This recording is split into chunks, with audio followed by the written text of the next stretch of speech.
जीवन व्यर्थ क्यों मालूम होता है? आपके पास आता हूं तो अर्थ की थोड़ी झलक मिलती, पर वह खो जाती। जीवन न तो व्यर्थ है न सार्थक। जीवन तो कोरा कैनवास है, तुम जो चाहो उस पर चित्रित कर लो। जीवन तो कोरी किताब है, चाहो तो गालियां लिखो और चाहे तो गीत लिख लो। जीवन अपने आप में कुछ भी नहीं है, जीवन कोरा अवसर है। और अधिक लोग इस भ्रांति में जीते हैं कि जीवन में कोई अर्थ है। मिल क्यों नहीं रहा? जीवन में अर्थ होता नहीं, डालना होता है। जितना डालोगे उतना मिलेगा, उससे ज्यादा नहीं। बांसुरी रखी है और तुम बैठे हो उसके सामने और कहते हो कि बांसुरी तो है, लेकिन इसमें स्वर क्यों नहीं? बांसुरी में स्वर होते नहीं, जन्माने होते, जगाने होते, डालने होते, उमगाने होते। रखो ओंठ पर और बजाओ इसे, और अपूर्व संगीत पैदा होगा। जीवन में कोई रेडीमेड अर्थ नहीं है कि चले रेडीमेड की दुकान और तैयार कपड़े पहन के लौट आए। जीवन तो सिर्फ एक खुला अवसर है, जो चाहो वही बन जाएगा। इसलिए बुद्ध इसी में निर्वाण बना लेते, हिटलर जैसे लोग इसी में महानरक बना लेते। इसी में कोई तुम्हारे पास बैठा स्वर्ग में जीता है और तुम नरक में जीते हो। जीवन परम स्वतंत्रता है, जीवन सृजन है। तुम पूछते हो जीवन में व्यर्थ क्यों मालूम होता है? क्योंकि तुमने अर्थ डाला नहीं होगा। बगिया खाली क्यों मालूम होती? तुमने बीज बोए ना होंगे। फूल क्यों नहीं आते? बीज भी बोए होंगे तो पानी ना सींचा होगा। सृजनात्मक बनो तो अर्थ होगा। और जो लोग भी सृजनात्मक नहीं है उनका जीवन व्यर्थ रहेगा। मगर कसूरवार वे स्वयं, कोई और कसूरवार नहीं है। फिर तुमने पूछा आपके पास आता हूं तो अर्थ की थोड़ी झलक मिलती। झलक ही मिलेगी। ऐसे ही जैसे कि तुम रास्ते पर चलते अंधेरे में और फिर एक आदमी आ जाता जिसके हाथ में लालटेन है और तुम उसके साथ हो लेते। जितनी देर तक लालटेन वाला आदमी तुम्हारे साथ होता है रास्ते पर रोशनी होती। फिर आ गया चौराहा और उस आदमी ने कहा नमस्कार भाई, अब मैं अपनी राह चला। फिर घन घोर अंधेरा है। अब तुम हैरान होते हो कि अभी तक थोड़ी झलक थी, अब घनघोर अंधेरा क्यों? मेरे दिए की रोशनी में थोड़ी देर चल सकते हो, मगर वो तुम्हारे दिए की रोशनी नहीं। तुम्हारे दिए की रोशनी होगी तो ही सदा रोशनी तुम्हारे सांस रहेगी, नहीं तो झलके मिलेंगी। बगीचे में गए तो सुगंध मालूम पड़ेगी, फिर घर गए वहां कहां सुगंध मालूम पड़ेगी, जब तक कि तुम्हारा घर भी बगीचा ना बन जाए। मेरे पास बैठोगे थोड़ी देर तो मेरी मस्ती तुम्हें आच्छादित करेगी, मेरे गीत तुम्हारे गान बनेंगे, मेरे प्राणों के साथ तुम्हारा थोड़ा सा संबंध जुड़ेगा, थोड़ा सत्संग होगा, थोड़ा रस बहेगा, थोड़ा तुम भी चखोगे, थोड़ी बूंदाबांदी होगी। मगर इससे केवल इतना ही समझना कि बूंदाबांदी हो सकती है, रोशनी हो सकती है, रस हो सकता है। अब मैं इसे कैसे पैदा करूं? अगर मैं पैदा कर सकता हूं तो तुम भी पैदा कर सकते हो। मैं तुमसे जरा भी भिन्न नहीं हूं, तुम मुझसे जरा भी भिन्न नहीं हो। जो मेरे भीतर संभव है वो तुम्हारे भीतर संभव है। इसलिए मैं इन धारणाओं के बहुत विपरीत हूं।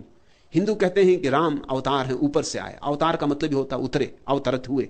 मैं इस बात के पक्ष में नहीं, क्योंकि अगर राम अवतार है और उनमें अगर सुगंध है तो हमारे किस काम की? वो तो अवतार है, आकाश से आए हैं, ठीक है।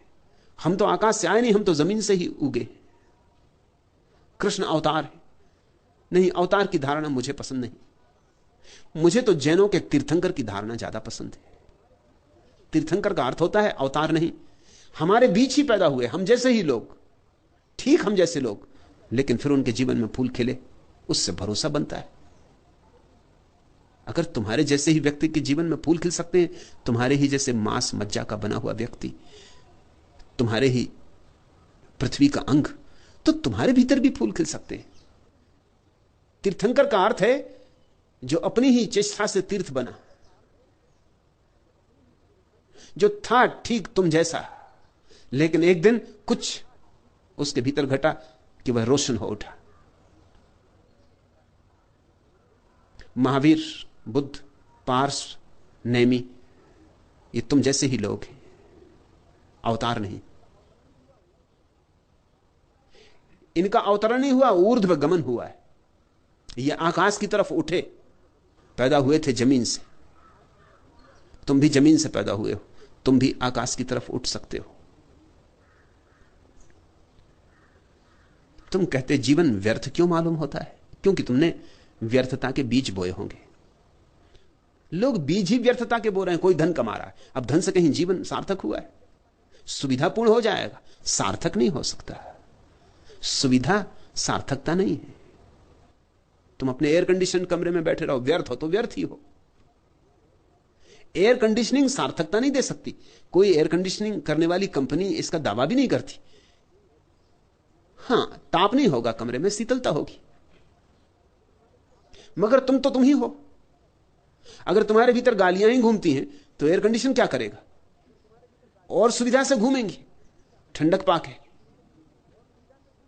धूप धाप में थोड़ी देर शायद भूल भी जाते होगे। तुम कितनी ही सुंदर व्यवस्था कर लो बाहर, लेकिन जब तक तुम्हारे भीतर गीत पैदा नहीं हो रहा है, बाहर की व्यवस्था क्या करेगी? और ख्याल रखना, फिर दोहरा दूं, मैं बाहर की व्यवस्था के विपरीत नहीं। बाहर तुम जो भी व्यवस्था करते हो ठीक है, लेकिन उतने पर रुक मत जाना। उतने से अर्थ पैदा नहीं होता। अर्थ के लिए कुछ और करना होगा। बाहर की व्यवस्था पैदा होती विज्ञान से, अर्थ भीतर की घटना है, पैदा होता धर्म से।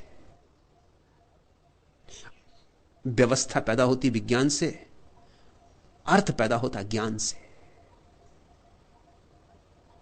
सुविधा पैदा होती है बाहर के आयोजन से, शांति और आनंद पैदा होता है भीतर के आयोजन से। तुमने भीतर के लिए किया क्या है? धन कमाया, मकान बनाया, बच्चे हैं, परिवार है, सब ठीक, और मैं इनमें से किसी का विरोधी नहीं हूं, मगर भीतर के लिए तुमने क्या किया? भीतर भांवर डाली, भीतर बजी सहनाई, भीतर उस प्यारे को तलाशा, भीतर मारे 7 फेरे। तुम देखते हो 7 फेरे मारने पड़ते हैं जब विवाह होता। ये भीतर के 7 फेरों के बाहर प्रतिबिंब मात्र है, क्योंकि भीतर 7 चक्र हैं मनुष्य के जीवन में, और प्रत्येक चक्र का फेरा लग जाए तो तुम सहस्त्रार तक पहुंचते हो। भीतर के 7 चक्र ही बाहर के 7 फेरे बन गए, और 7 फेरे बांधने पड़ते हैं अग्नि के चारों तरफ।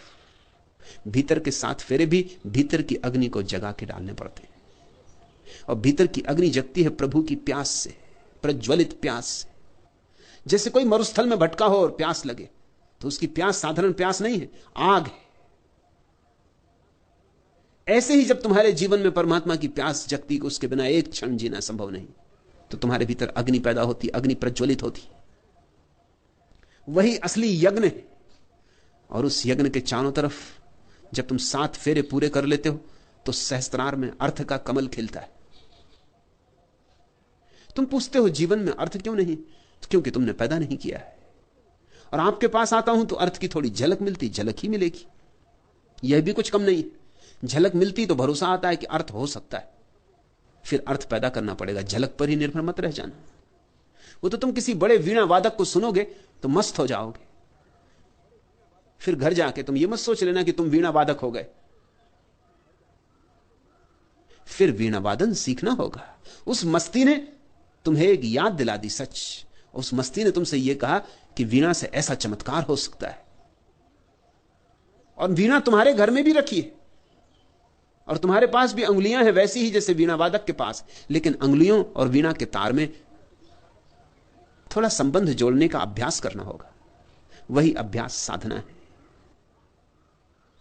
तू उठा तो उठ गई सारी सभा, सिर्फ मंदिर थरथराता रह गया। स्वप्न की डोली उठा आंसू चले, धूल फूलों की जवानी हो गई।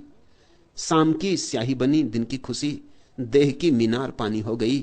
तू गया क्या हाय बेमौसम, यहां एक बादल डबडबाता रह गया। तू उठा तो उठ गई सारी सभा, सिर्फ मंदिर थरथराता रह गया।